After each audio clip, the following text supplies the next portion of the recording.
함께 나눌 말씀의 제목은요, 예배가 살면 모든 것이 산다입니다. 여러분, 이 교향곡 알죠? 짠짠짠짠 짠짠짠짠. 무슨 교향곡입니까? 베토벤 교향곡 5번 운명 교향곡입니다. 이 곡을 여러분 사시는 인생에서 최소한 10번 이상은 들어봤을 겁니다. 광고를 통해서 듣든 아니면 전축을 틀어서 듣든 CD를 통해서 듣든 아니면 라디오에서 흘러나오는 음악을 통해서 듣든 그렇게 들었을 것입니다. 클래식 음악 중 가장 먼저 떠올린 작품이 바로 베토벤 교향곡 5번 운명 교향곡이에요.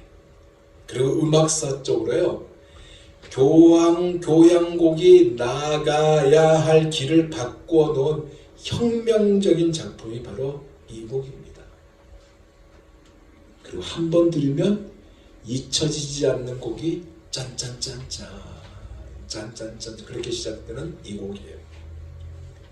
사전을 찾아보니까, 설교를 위해서 사전을 찾아보니까 베토벤이 이 곡을 모티브로 잡았던 때가 언제냐? 20살 때, 20대에 이 곡을 쓰겠다고 마음을 먹고 모티브를 잡았다.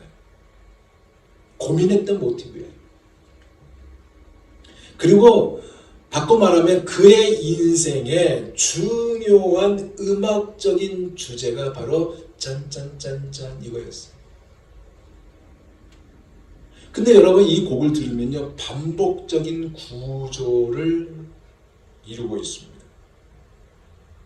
반복적인 구조를 통해서 마치 인생이 이렇다는 것을 잘 표현하고 있는 곡입니다.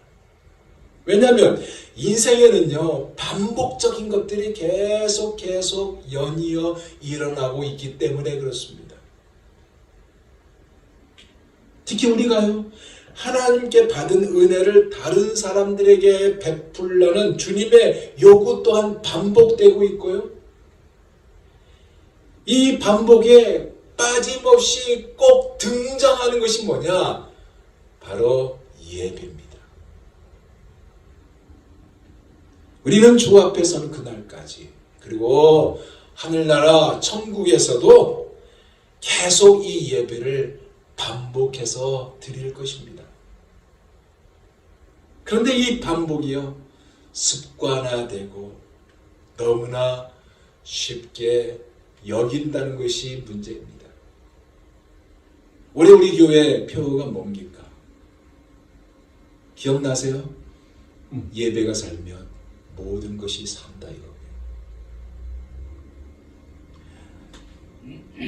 이 말씀을 로마서 12장 1절에서 2절 이 말씀이 너무나 중요하기에 오늘 이 말씀을 나누면서 2023년 우리 주님이 우리에게, 우리 사랑의 교회에게 원하신 것이 무엇인지를 생각해보는 이 시간이 되기를 원합니다.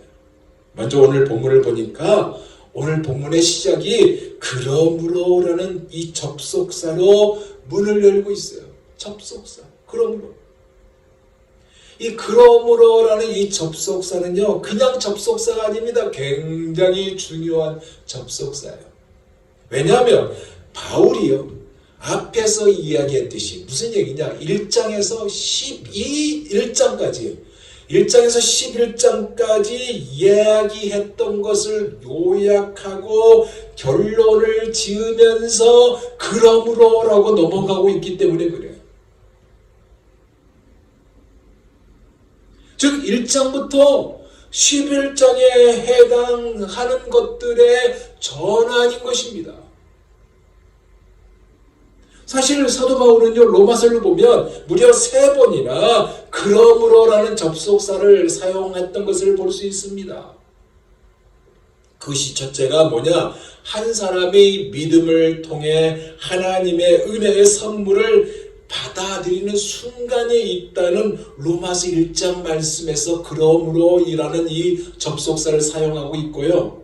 두 번째는 어떤 사람이 자기의 영원한 운명이 보장되었다는 것을 깨달을 때가 있다는 로마서 8장 1절에서 2절에서 그러므로는 이 접속사를 사용하고 있고, 마지막으로 오늘 본문 성도 한 사람이 각자의 삶에 천국에서 내려온 은혜와 다른 사람들에게 흘러나가는 그 은혜의 교차점, 즉 강력한 부름에 직면한다는 이 말씀, 여기에서 그러므로라는 접속사를 사용했어요. 오늘 로마서 12장 1절에서 2절에 뭐라고 그럽니까? 이것이 바로 영적 예배라고 이야기하고 있어요. 그러면서 특히 오늘 본문이 그러므로라면서 아까도 말했듯이 1장에서 11장까지 요약하고 결론을 짓고 있다고 했는데, 그러면 도대체 이 11장에 걸쳐서 사도 바울은 무슨 얘기를 했을까요? 1장에서 11장까지 우리는 나누지 않았어요. 그리고 12장 오늘 예배 때문에, 우리 교회 금년도 표 때문에 이 12장 1절에서 2절을 선택한 거지, 로마서를 우리가 나누지 않았다는 얘기입니다. 하지만 이 그러므로는 이 접속사가 너무나 중요하기에 아주 간단하게 나누지는 않았지만 1장에서 11장에 이르기까지 사도 바울이 무슨 얘기를 했는지 딱 3가지만 요약해서 짚고 넘어갑니다. 사도 바울이 1장에서 11장에 걸쳐서 3가지를 말했는데, 그 첫째가 뭐냐? 주되게 이야기하는 것이 있어요. 그것이 뭐냐면요, 유대인이나 이방인이나 다 하나님 앞에서 죄인이라는 것입니다. 즉 죄 문제를 이야기를 했습니다. 두 번째는 무슨 얘기했냐면, 이 죄를 알게 하는 규정이 있는데, 그 규정은 뭐냐? 모세를 통해 하나님께서 인류에게 주신 율법이라는 거예요. 이 율법이라는 것으로 잣대를 딱 대니까 이 율법의 수준 앞에 의인은 하나도 없다는 사실이 드러났어요. 그래서 인간 마음에는 선한 것도 없고 거룩한 것도 없고 의도 없다는 사실이 판명되었던 것입니다. 즉 인간에게는 아무런 방법도 없다는 사실을 서로가 확인한 거예요. 그럼 이것을 어떻게 하면 좋을까? 그래서 3번째가 뭐냐? 하나님께서 로마서 5장 8절의 말씀대로 우리가 아직 죄인 되었을 때에 그리스도께서 우리를 위하여 죽으심으로 하나님께서 우리에게 대한 자기의 사랑을 확증하셨느니라. 즉 이 땅에 하나밖에 없는 당신의 독생자 아들 예수 그리스도를 보내신 것입니다. 그러니까 결국 이 11장의 모든 이 또 많은 이 각도 저 각도의 이야기를 모아보면요, 3가지라는 거. 죄, 이 죄가 무엇으로 드러났나? 율법으로 드러났다. 그리고 인간에게는 의도 방법도 없다는 사실이 판명되었기 때문에 하나님 우리에게 아들 예수 그리스도를 보내시는 사랑의 확증적 방법을 택하신 것이라는 말씀이에요. 이것이 1장에서 11장 전체에 걸쳐서 꺼낼 수 있는 핵심 3가지예요. 그러면서 오늘 본문 12장으로 넘어가서 그러므로라고 시작하고 있는 것입니다. 이해되시죠? 중요한 것들이 담긴 접속사라는 거예요. 그렇죠? 그러면서 오늘 본문으로 들어가요. 우리 한번 다시 봅니다. 형제들아, 내가 하나님의 모든 자비하심으로 너희를 권하느니 너희 몸을 하나님이 기뻐하시는 거룩한 산제물 산제사로 드리라. 이는 너희의 드릴 영적 예배니라. 여기에서 형제들아 내가 하나님의 모든 자비하심으로라고 하고 있는데, 여러분 이 자비하심이 뭐겠어요? 이 자비하심이 뭐겠어요? 바로 로마서 5장 8절의 말씀 그거예요. 우리가 아직 죄인 되었을 때에 그리스도께서 우리를 위하여 죽으심으로 하나님께서 우리에게 대한 자기의 사랑을 확증하셨느니라. 이 땅에 예수 그리스도를 보내신 것이고 십자가에 내어주신 사랑, 이것이 하나님의 모든 자비하심으로 이거예요. 우리 모든 크리스찬, 즉 그리스도인들의 모든 기초가 여기에 있는 거예요. 자는 거, 먹는 거, 일하는 거 등등이 다 포함되어 있는 것입니다. 그래서 하나님의 자비하심의 핵심적인 가치는 무엇이냐? 예수 그리스도의 죽으신 사건입니다. 그런데 보세요. 이 은혜가 화라산처럼 처음 예수를 믿을 때, 그리고 지금 우리가 이 인생을 살아올 때까지 화라산처럼 활활 타오르고 있느냐? 뜨겁게 지속되고 있느냐?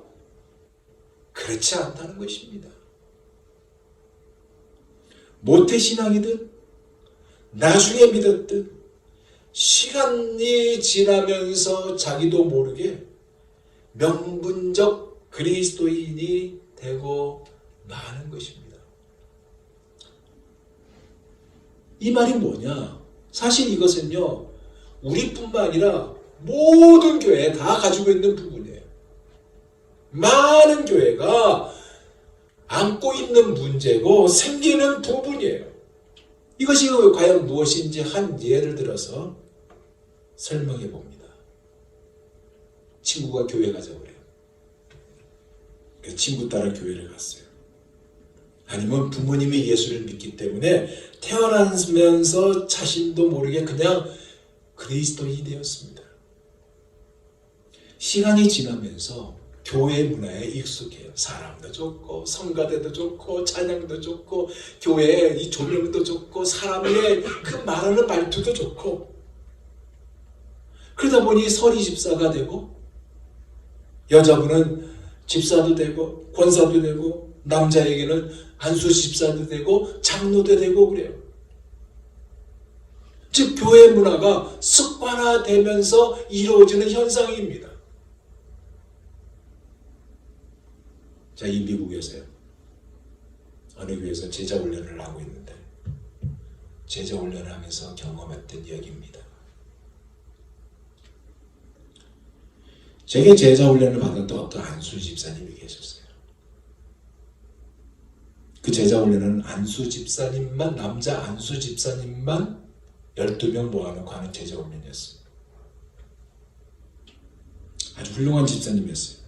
교회에 열심히 봉사하는 집사님이었습니다. 제자 훈련을 공부하는 과정에 뭐가 있냐면 성경은 무엇인가 라는 그 챕터가 있습니다. 거기를 공부해 나가는데 한 2번이나 3번 문제를 풀고 있는데 갑자기 그 집사님이, 목사님, 제가 고백 하나 해도 되겠습니까? 라고 부탁을 하는 겁니다. 그래서 하세요 하면서 다른 분들의 동의를 얻어서 그분이 자신의 이야기를 꺼냈는데 그분 나이가 63세였습니다. 말을 꺼내면서 목이 맨 상태에서 닭똥 같은 눈물을 그 남자가 뚝뚝 흘리면서 이야기를 꺼냅니다. 목사님, 저는 모태신앙도 아니고요, 친구 따라 교회에 나왔어요. 교회에 오니까요, 분위기가 아주 좋았어요. 사람도 좋았고. 그래서 처음 그냥 친구가 한번 가자고 해서 왔는데 너무 좋아서 그냥 다녔습니다. 하루는 교회에서 봉사를 부탁하더라고요. 딱히 바쁜 일도 없고 그래서 봉사를 했습니다. 봉사하니까 그래도 기쁨이 있더라고요. 조금 지나니까 교회에서 서리 집사를 하래요. 좀 부담이 됐지만 목사님이 너무 간청을 하니까 허락을 했습니다. 근데 조금 더 시간이 지났는데 교회에서 남미로 선교를 간대요. 같이 가자고 그래요. 그래서 딱 스케줄을 보니까 시간도 있고 그래서 함께 남미 선교도 같이 갔습니다. 좋았어요. 나의 현실을 쳐다봤고 아주 좋았습니다. 근데 또 시간이 지나니까 목사님이 나보고 안수 집사를 하라는 거예요. 좀 부담이 되었지만 목사님의 간청에 저도 안수 집사가 되었습니다. 사람들이 나를 안수 집사님이라고 부르니까 듣기 좋더라고요. 그런데 저는 이 공부를 할 때까지 깨닫지도 느끼지도 못했는데요. 목사님, 이제 저희 부끄러운 모습이 보여서 이야기합니다. 제가 안수 집사까지 되었는데 저는요 성경을요 63세 되기까지 한 번도 완독을 못 해봤습니다. 교회에 오래 다니다 보니까 대충 들리는 소리가 있어서 그냥 대충 말할 수 있었어요. 근데 너무 부끄러웠습니다. 하나님께 너무나 죄송스러웠고 기다려주신 하나님께 감사하면서 저희 부끄러운 모습을 여러분 앞에 고백합니다. 모두가 숙연해졌습니다.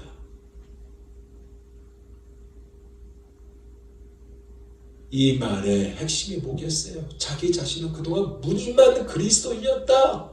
명문적 그리스도인이었다라는 얘기예요. 여러분 이것이 이 안수 집사만이 해당되는 얘기가 아니에요. 대부분의 모습입니다.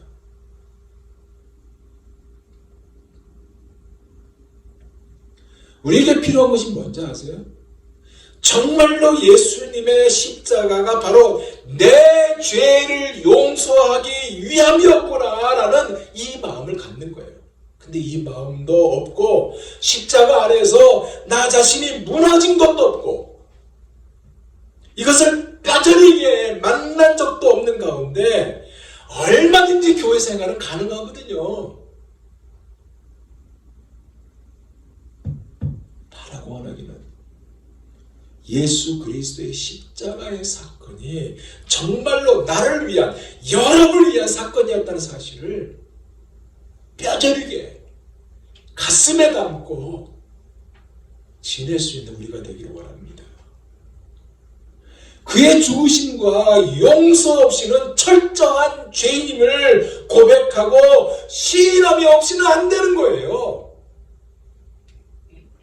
이것이 전제되어야 이 신앙이 진짜입니다.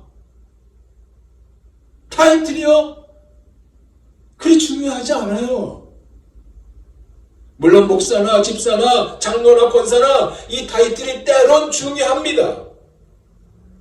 그러나 예수 그리스도의 십자가 이 사건이 나를 위한 사건이었다는 것이 전제되지 않고는 아무런 의미도 없다는 얘기입니다. 근데 우리가 예배 출석한 지도 몇 년이 됐다고요? 어느 교회를 오랫동안 다녔다고요? 창립 구성원이라고요?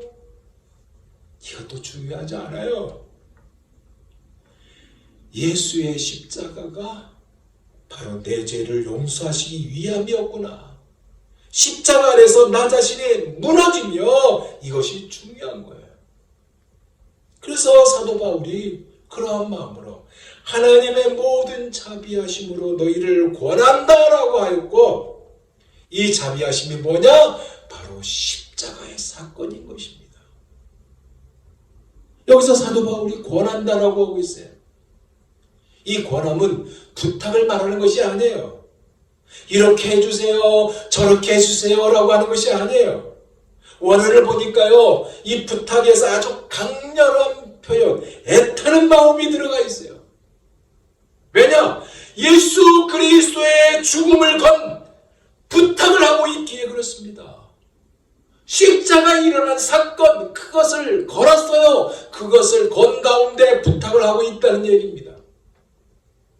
그리고 뭐라고 그래요? 너희 몸을 하나님의 기뻐하신 거룩한 산제물, 산제사로 드리라. 이는 너희가 드릴 영적 예배니라. 그렇게 하고 있습니다. 여기 몸이란 단어가 원어로 보니까 소마예요. 소마. 소마는 뭐냐? 생물학적 육체를 말한 것이 아니에요. 인격체 안에서 몸, 마음, 의지, 영혼, 세계관, 가치, 이것이 다 포함된 겁니다.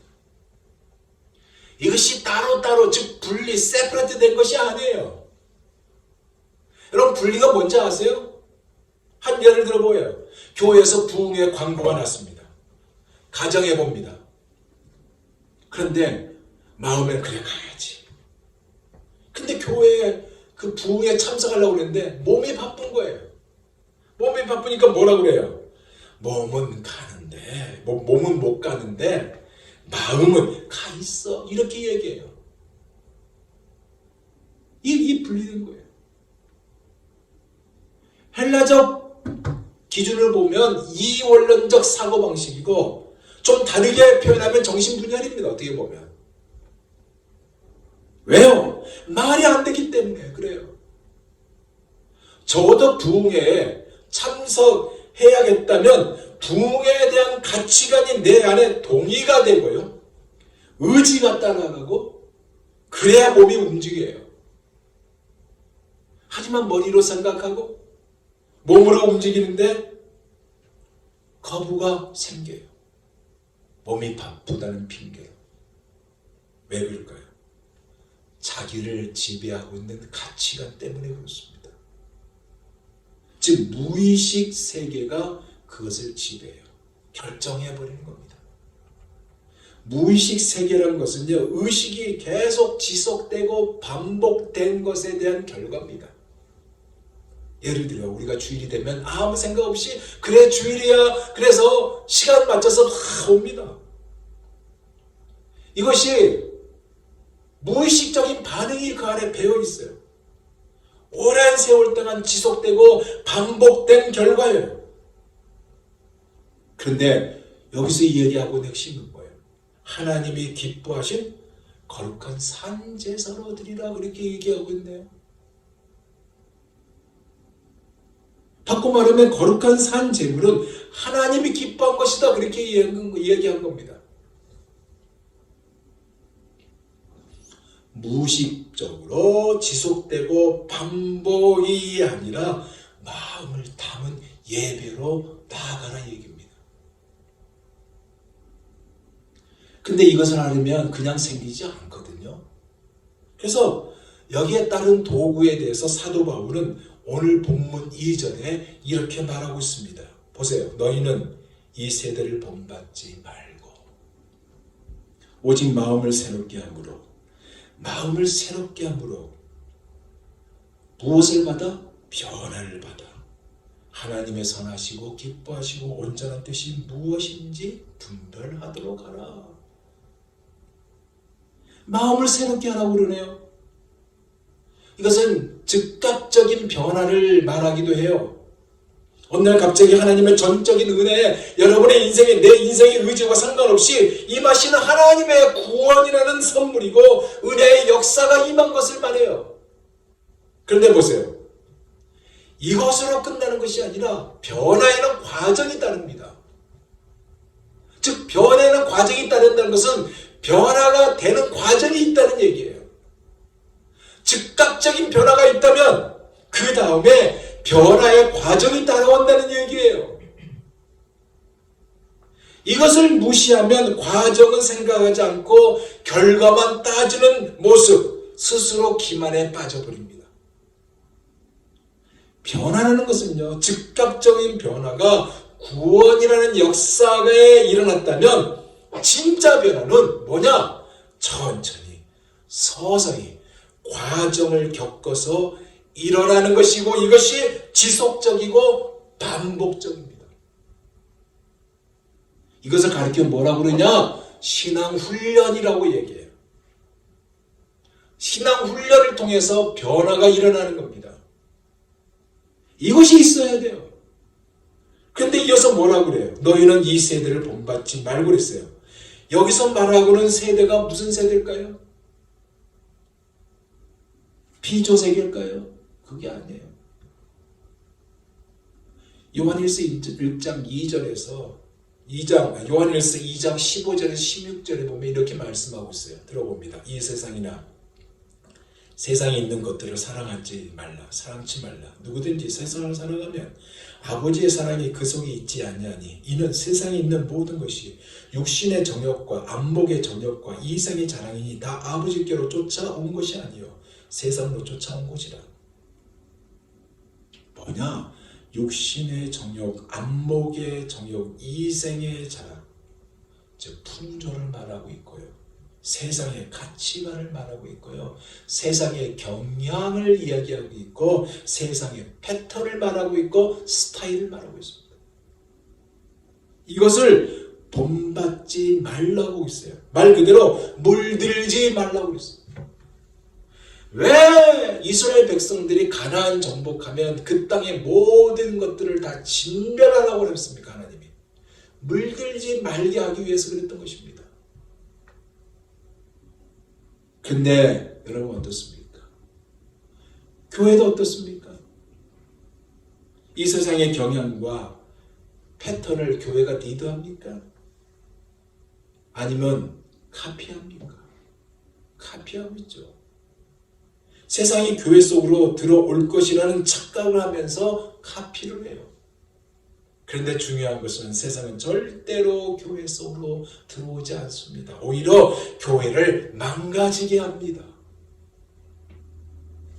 여러분, 우리 교회는 젊은이들이 없습니다. 그런데 많은 젊은이들이 교회를 떠나요. 기독 청년들이 많이 떠납니다. 물론 많이 모이는 교회가 있어요. 이 가까운 원누리 교회는 젊은이들이 바글바글합니다.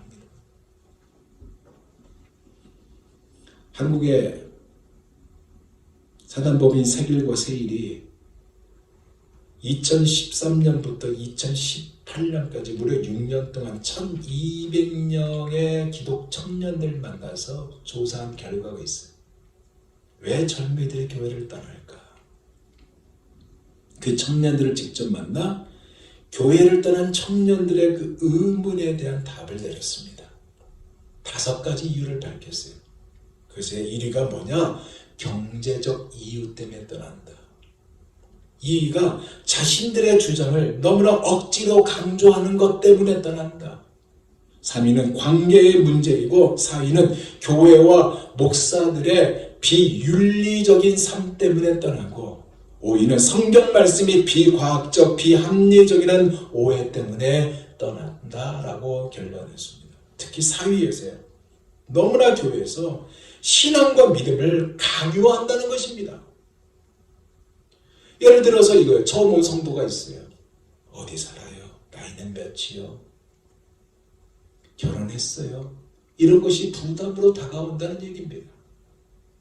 물론 궁금하고 접촉점을 찾기 위해서 물어보는 것은 좋지만은 그러나 그들에게는 가뜩이나 새로운 교회에 왔으니까 부담을 느끼는 거예요.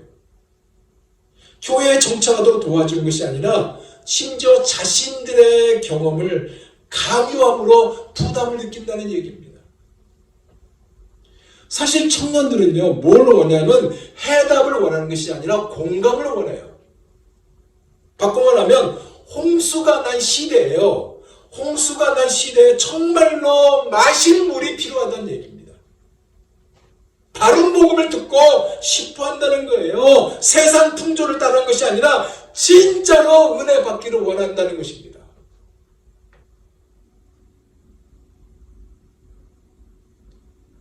교회 다니면 복을 받는다?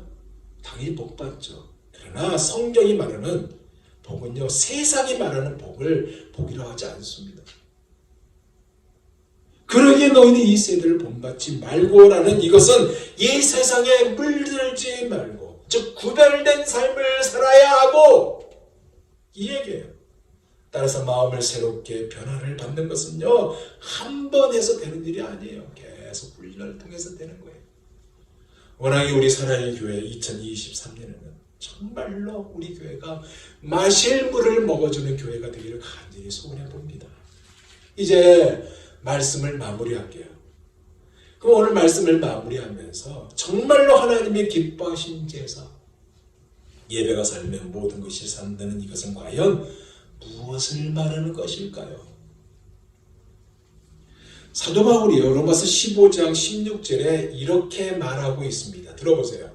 이 은혜는 곧 나로 이방인을 위하여 그리스도 예수의 일꾼이 되어 하나님의 복음의 제사장 직분을 하게 하사 이방인을 제물로 드리는 것이 성령 안에서 거룩하게 되어 받으실 만하게 하려 하십니다.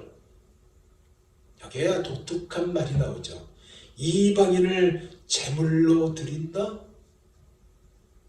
이것이 하나님의 기뻐하신 것이다 라고 얘기해요. 그러면 이방인을 잡아서 그를 죽여서 제물로 바치는 것이 하나님이 기뻐하신 것일까요? 그 얘기가 아니에요. 이 얘기는 뭐냐? 복음을 알지도 못한 이방인에게 우리가 여러분이 직접 제사장이 되어서 그들에게 가서 복음을 듣게 함으로 그들이 우리가 드린 이 예배, 여러분이 처해 있는 그곳에 예배를 드리고 싶으면 그 예배에 그들을 초대하라 이 얘기예요. 즉 복음 전파와 선교의 역사를 말하고 있는 겁니다. 이것이 성경에서 가장 중요하게 여기는 하나님이 받으신 기뻐하신 예배란 얘기입니다. 하나 더 볼까요? 빌립보서 2장 17절 이렇게 말합니다. 만일 너희 믿음의 재물과 섬김 위에 내가 나를 전제로 드릴지라도 나는 기뻐하고 너희 무리와 함께 기뻐하리니 내가 나를 전제로 드릴지라도 라고 사도 바울이 말하고 있거든요. 여기 말하고 있는 전제는 뭐냐? 희생제사, 즉 구약의 제사를 말하고 있어요. 무슨 의미냐면 사도 바울 자신이 그 전제로 드린다는 말입니다.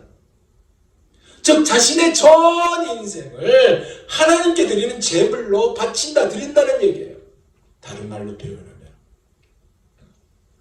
우리가 오늘 이렇게 모여서 예배 드리잖아요. 이 형식적인 예배 못지않게 더 중요한 예배가 있는데 그건 우리의 일상생활에서 삶 속에서 예배를 마치고 이제 집으로 돌아가는 그때부터 이 예배당의 문을 열고 나가는 그때부터 드리는 예배. 이 예배자로 우리 하나님은 우리가 성공하기를 원한다는 얘기입니다. 왜냐? 그래야만 참된 성공자가 되게 그래요. 근데 여러분이 어떻습니까? 우리는 자녀에서부터 무너지고 가정에서 무너지고 일터에서 무너지고 부부에서 무너지고 사람에게 무너지고 우리의 모든 것이 다 예배인데 이 예배의 무너짐을 매 순간순간 경험하지 않습니까? 그래서 화도 나고 속상하고 안 그래요? 하나님은 원하신 건 이것이 아니거든요. 그러면 무엇일까요? 학생은 학교에서 학생답게 공부를 열심히 하는 것이 산재물이고 하나님께서 기뻐하신 예배이고 직장인은 직장에서 열심히 일하는 것이 산제사요, 즉 예배이고 사업을 하는 분은 사업터에서 열심히 일하는 것이 산제사, 예배이며 요리사는 식당에서 요리를 잘하여 손님들이 그것을 먹고 기뻐하게 하는 것이 산제사, 예배이고 이 모든 것이 다 예배라는 것입니다. 그러니 대충이 있겠어요? 대충이 없죠. 왜? 하나님이 기뻐하시는데 하나님의 거룩한 것을 드러내기 때문에 대충이 없는 거예요. 여기에 부부관계도 포함되어 있습니다, 여러분. 트라마이트 목사님은 부부관계도 이 이야기에 포함된다고 얘기했어요. 부부관계도 예배래요. 서로 존중하고 아끼는 것, 이것도 예배랍니다. 이것이 살면 우리의 모든 것이 살아나요. 왜요? 우리가 바로 하나님의 기뻐하신 거룩한 산제물, 산제사이기 때문에 그래요. 사랑하는 여러분이 바로 하나님이 기뻐하신 거룩한 산제사, 산제물이기 때문에 그렇습니다. 대충 있겠어요? 그냥 우리의 삶을 포기하는 것이 있겠어요? 없죠. 예배가 살면 모든 것이 삽니다. 이것을 실천으로 옮겨서 예배의 성공자, 하나님의 기뻐하시는 산 제물이 될 수 있는 우리 모두가 다 되시기를 예수 그리스도의 이름으로 축원드립니다. 기도하겠습니다.